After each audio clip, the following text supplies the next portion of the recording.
AlphaDrive browser link allows you to use the Clio website to open files from AlphaDrive. Browser link requires that you already have AlphaDrive installed on your computer. To install browser link, click on AlphaDrive on the left side of the AlphaDrive bar, then click on Settings. On the left side of the Settings window, click on Browser link, then choose the browser that you're using. Once the window appears, click the button to add the extension to your browser. You may also receive a confirmation box. Simply confirm the installation.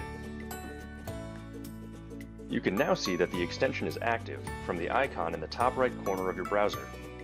To turn browser link on and off, click the icon, then click the toggle.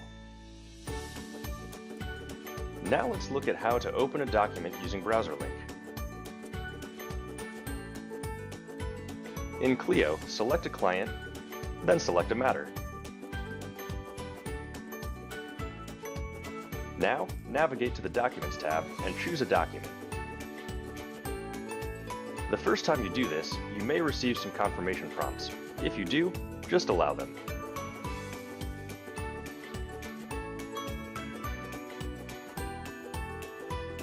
Once the document is open, you can make changes as you normally would.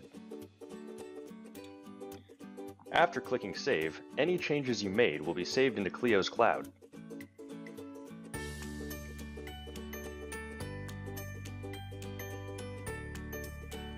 If you instead want to download the document, disable the extension by again selecting the icon in the upper right-hand corner and clicking the toggle. Now when you select a document, it will be downloaded instead.